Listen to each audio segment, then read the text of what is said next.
ಸೆಷನ್ಗೆ ಇನ್ನೊಂದು 3-4 ದಿನ ಉಳಿದಿದೆ.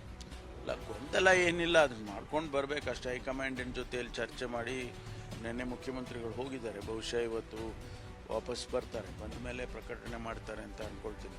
ಈ ಖಾತೆ ಹಂಚಿಕೆ ಮಾಡಿದ್ರು, ಸಚಿವರಿಗೆ ಖಾತೆ ಬಗ್ಗೆ ಅಷ್ಟೊಂದು ಮಾಹಿತಿ ಇಲ್ಲ, ಟೈಮ್ ಸಿಗಲ್ಲ ಅಂತ ಶುರುನಲ್ಲಿ ಆ ರೀತಿ ಆಗುತ್ತೆ. ಯಾರೋ ಹೊಸದಾಗಿ ಮಂತ್ರಿಗಳಾಗೋರಿಗೆ ಸ್ವಲ್ಪ ಹೊಸದಾಗಿ ಇರುತ್ತೆ. ಅಧಿಕಾರಿಗಳು ಇರ್ತಾರೆ, ಅದ್ರ ಬಗ್ಗೆ ಬ್ರೀಫಿಂಗ್ ಮಾಡಿಕೊಡ್ತಾರೆ. ಸ್ವಲ್ಪ ದಿವಸ ಆದಮೇಲೆ ಕಲ್ತ್ಕೊಳ್ತಾರೆ. ಅದೆಲ್ಲ ಎಲ್ಲ ಹೊಸದಾಗಿ ಮಂತ್ರಿಗಳಾದಾಗ ಯಾರು ಕೂಡ ಹಂಗೆ ಅಲ್ಲ. ನಾವು ಎಲ್ಲ ಹೊಸದಾಗಿ ಮಂತ್ರಿ ಆದಾಗ ನಮಗೂ ಹಂಗೆ ಅಲ್ವಾ. ಕಲ್ತ್ಕೊಂಡು ಆ ನಂತರ ಆಡಳಿತ ಕಲ್ತ್ಕೊಂಡ್ರೆ ಎಲ್ಲ ಗೊತ್ತಿರೋದು. ಶಾಸಕರಾಗಿ ಅವ್ರಿಗೇನು ಹೊಸದೇನಿರಲ್ಲ, ಅರ್ಥ ಮಾಡ್ಕೊಂಡು ಮಾಡ್ತಾರೆ.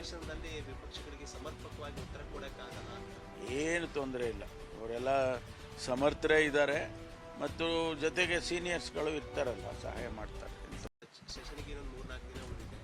ಇಲ್ಲ, ಗೊಂದಲ ಏನಿಲ್ಲ, ಅದನ್ನ ಮಾಡ್ಕೊಂಡು ಬರಬೇಕಷ್ಟೇ. ಹೈಕಮಾಂಡಿನ ಜೊತೆಯಲ್ಲಿ ಚರ್ಚೆ ಮಾಡಿ ನಿನ್ನೆ ಮುಖ್ಯಮಂತ್ರಿಗಳು ಹೋಗಿದ್ದಾರೆ. ಬಹುಶಃ ಇವತ್ತು ವಾಪಸ್ ಬರ್ತಾರೆ. ಬಂದ ಮೇಲೆ ಪ್ರಕಟಣೆ ಮಾಡ್ತಾರೆ ಅಂತ ಅಂದ್ಕೊಳ್ತೀನಿ. ಈ ಖಾತೆ ಹಂಚಿಕೆ ಮಾಡಿದ್ರು, ಸಚಿವರಿಗೆ ಖಾತೆ ಬಗ್ಗೆ ಅಷ್ಟೊಂದು ಮಾಹಿತಿ ಇಲ್ಲ, ಟೈಮ್ ಸಿಗಲ್ಲ ಅಂತ ಶುರುನಲ್ಲಿ ಆ ರೀತಿ ಆಗುತ್ತೆ. ಯಾರೋ ಹೊಸದಾಗಿ ಮಂತ್ರಿಗಳಾಗೋರಿಗೆ ಸ್ವಲ್ಪ ಹೊಸದಾಗಿ ಇರುತ್ತೆ. ಅಧಿಕಾರಿಗಳು ಇರ್ತಾರೆ, ಅದ್ರ ಬಗ್ಗೆ ಬ್ರೀಫಿಂಗ್ ಮಾಡಿಕೊಡ್ತಾರೆ. ಸ್ವಲ್ಪ ದಿವಸ ಆದಮೇಲೆ ಕಲ್ತ್ಕೊಳ್ತಾರೆ. ಅದೆಲ್ಲ ಎಲ್ಲ ಹೊಸದಾಗಿ ಮಂತ್ರಿಗಳಾದಾಗ ಯಾರು ಕೂಡ ಹಂಗೆ ಅಲ್ಲ. ನಾವು ಎಲ್ಲ ಹೊಸದಾಗಿ ಮಂತ್ರಿ ಆದಾಗ ನಮಗೂ ಹಂಗೆ ಅಲ್ವಾ. ಕಲ್ತ್ಕೊಂಡು ಆ ನಂತರ ಆಡಳಿತ ಕಲ್ತ್ಕೊಂಡ್ರೆ ಎಲ್ಲ ಗೊತ್ತಿರೋದು. ಶಾಸಕರಾಗಿ ಅವ್ರಿಗೇನು ಹೊಸದೇನಿರಲ್ಲ, ಅರ್ಥ ಮಾಡ್ಕೊಂಡು ಮಾಡ್ತಾರೆ. ವಿಪಕ್ಷಗಳಿಗೆ ಸಮರ್ಪಕವಾಗಿ ಉತ್ತರ ಕೊಡೋಕ್ಕಾಗಲ್ಲ, ಏನು ತೊಂದರೆ ಇಲ್ಲ.